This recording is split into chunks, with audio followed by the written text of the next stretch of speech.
سورت فاتحہ چولستلا پا مریض چوف کڑا اللہ با مریض شفا ورکی دازنویم نبی کریم صلی اللہ علیہ وسلم فرمائیں کہ فاتحہ کی شفا دا او دا دی یونم سورت الشفا ہم دے او دا بے یو مثال دا درکم دا نبی کریم صلی اللہ علیہ وسلم صحابہ یو دل پلار تیرے دل یو گودر او دا غی پغاڑ اشپشوا عموماً پا عربو کی خوبہ کمی نہرونا نشتا دا اولی او خوڑونا پا کی کم دی نشتا بلکہ رشتانا نو چی کم دے بچیناوا دا دریاب دا غرد خوانا براوتے وا التبا یو لس کلے شل کلے او لس کورا کلے شل کورا کلے دیش کورا کلے بابان نو دا یو غر خوا کے یو چیناوا دا غا چینے پا غاڑا یو رکوٹے کلے بادو دا صحابہ پلارا تیرے دل التشپشو بخاری شریف کی ترمذی شریف کی دا حدیث شتا جشپیشو دا آغا خلقو نے روٹے وقتا چی منگ ملمانیو او دا منگ سے اکرامو کیا روٹے راکے خلقو روٹے ورنکل چی روٹے ورنکل ہر قسم خلقی پا دنیا کے حالانکہ مسافر و خلق قدر کئی ادم پختانوی که دشمن دے مسافر ملما شلوم شپا والا ورکا ڈوڑے والا ورکا نو دی خو پلارت دل پا کار دی دا کورنے نوڑے رستے وے دا ملمنو کار بشے ہو ہوئے نا منگ سر روٹے انتظام نشتے دیش پنارا تیر اکلا خدای دا صحابہ مدد کردے دیر زمانہ کی دا کلی چے کم مشرو ناغا مارو چیچ یا لڑا دی منڈے ترنی والی خو سڑے نخکے گی او دا مارو دا لڑم علاج اس کا سلیک پا ڈاکٹرے کے روتے بھئی گئندہ دے علاجو سمدم دے بخواہ چے بمار لڑم سو کچی چے لوسم سو کچی چی نو مخصوص دمگری ویغی للارشی اگی پہ لاس راکا گی و دم پہ واچے خدای پاکے جوڑ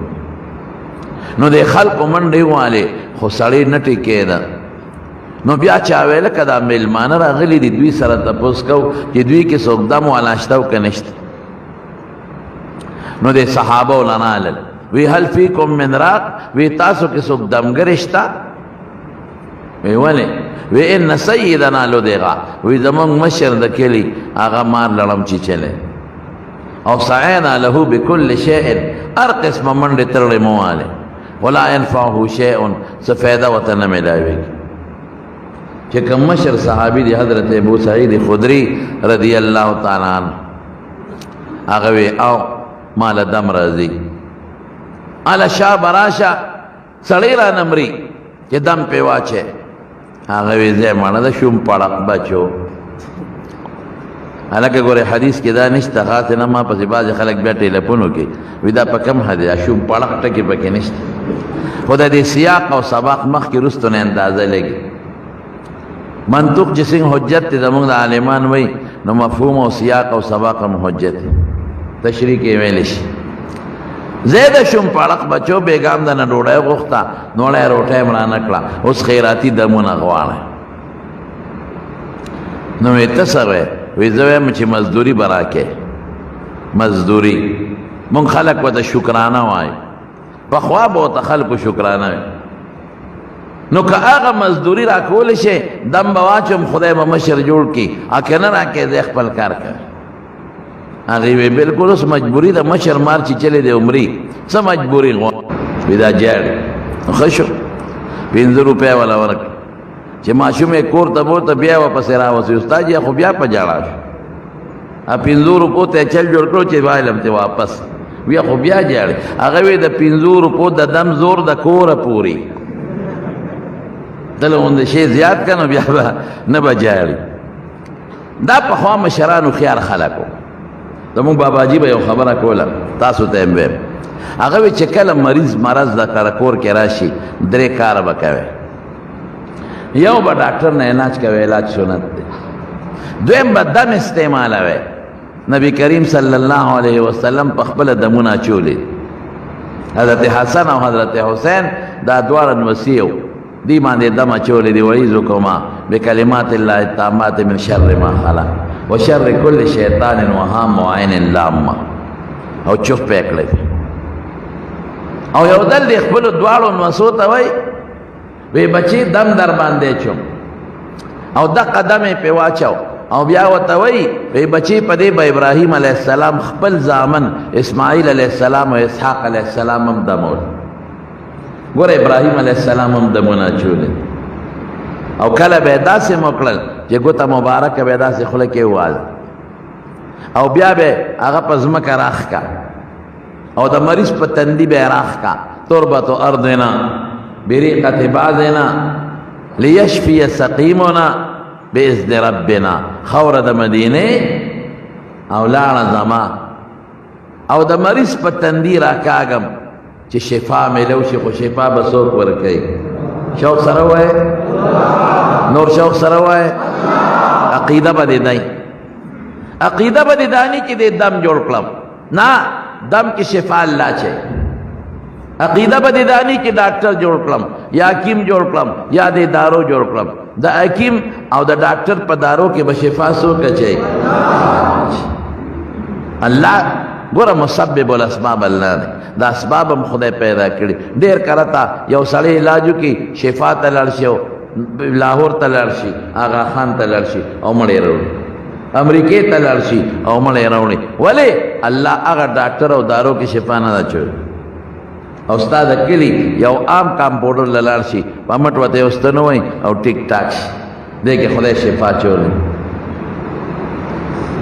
نو دم او تعویذ به کې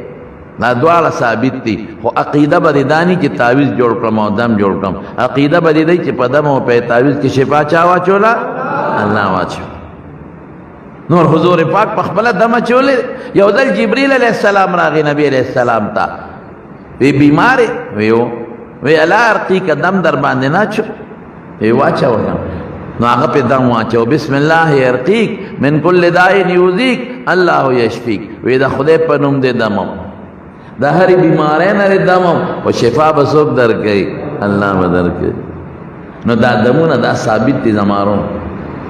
دا مستقل صحابو کړي دي، دا حضور پاک کړي دي، د ابراهیم علیه السلام کړي دي، دا جبریل علیہ السلام دم اچولے دے. نو یو به علاج کے بل به دم، دا ضروری شی دے. او دریم بس کے دریم باغوی صدقہ کوي مختصر شان، دا نه چې ته دیګونه پاخه کې یو غریب مسکین لسه شی ورک، چا باندې دم او کاغله خیرات دې شی ورک. دا پښتنو به ته زمون شکرانه وي چې دا یو شکریه شوه، تا په ما دم واچو زه تعالی مزدوري در کوم، خو زه د خو ستا شکر ادا کوم. نو ځکه به ورته شکرانه لفظ وي. یا په ګاونډ کې بل چا له ورکه، غریب له ورکه، مسکین له ورکه، کمزوری لاجتمن له ورکه. الصدقه ترد البلاء. رسول الله مبارک فرمایي صدقې سره مصیبت ختمي. درې کار کوي، ها یوازې ډاکټرانو پسې مه ګرځئ، علاج هم کوي او صدقه ورکوي. صدقه ډېر ښه شی دی، ډېر زبردست شی. صدقه دا مصیبت ختموي او دمونه مې استعمالوي. او کور کې د قرآن شریف تلاوت ډېر کوي. کم کور کې چې د قرآن شریف تلاوت ډېر کېږي، دا کور خدای د عذاب نه ساتي، دا د مصیبت نه خدای ساتي، دا د تکلیفاتو نه خدای ساتي. ډېر خلک موږ ته هم دا وایي یاره جي د کور حالات ډېر ګډوډ،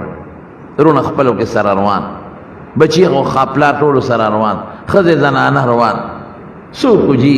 ته دم راته وښایه، زه ورته ویم تلاوت شروع کړئ په کور کې، پوره سهار او ماښام تلاوت کوئ. او پخوا به خلکو کول، علما به یې راوستل، طالبان په کور کې به یې ختم وکړ. دې ټولو مشرانو ته پته ده. لکه صدقه به یې مو کړه، خلکو به وخوړه، غریبانانو له به یې ورکړله. هغې سره به خدای پاک دا ټول سیسټم ښه روان کړی. اوس قرآن ته موږ شا کړی، اس توجہ قرآن شریف ته نشتا. نو په کوم کور کې چې زیات تر د قرآن شریف تلاوت کېږي، نو هغه کور کې د خدای عذاب به نه راځي، د خدای قهر او غضب به نه راځي زمارو. نو بهر کې خبره مې دې پورې کوله چې هغه صحابي ورته څه وایي، وایي دله دم اچوم او څلوېښت ګډه چیلی به راکې. هغې مجبور او خواران وایي ټیک شوه درکوو، دم واچوه. نو سورت فاتحه په ولوستله. څوک مونږ چې په مانځه کې وایو الحمد شریف، او لاړې به یې راغشتې، په هغه مریض به یې توکلی. نو خدای پاک هغه بیمار جوړ کړ، ټیک شو. نو څلوېښت ګډه چیلی ته په مخه کړه. نو ملګري ورته وایي وی دا دې څوک کړله، خست علی کتاب الله اجرا. وی دا خو د خدای په کتاب مزدوري واغشته، او د خدای په کتاب خو مزدوري نه اخلي. لا تشتروا بآیاتي ثمنا قلیلا. دا د دنیا لږ شی ولې اخلې د آخرت لوی اجر ولې نه ګټې هغه وی نه ما څه په ګناه خو پیسې نه دی اخیستې ما خو علاج وکړو په قرآن مې علاج وکړو پیسې مې واخیستې وی هلکه زه نبي علیه السلام نه به تپوس وکړو نو چې راغلل نبي کریم صلی الله علیه وسلم ته الو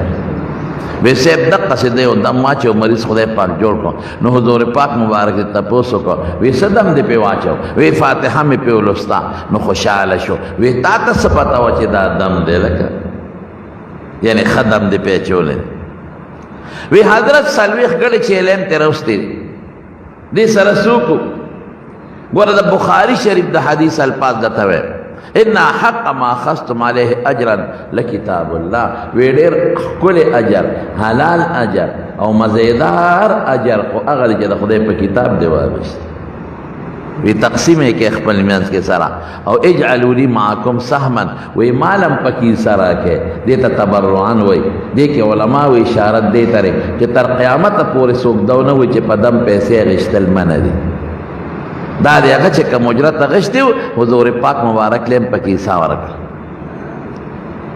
که ته وایې چې خدای پاک خو په قرآن پیسې مه اخله نو د مارونو علمي جوابونه یې درې شته خو زه تاسو ته آسان جواب ستاسو د پوهې دپاره دا آسان جواب هر عمل له دوه رخه دي دوه یو ته عزیمت وایي او یو ته رخصت وایي لکه یو سړی په سفر دي په روژه کې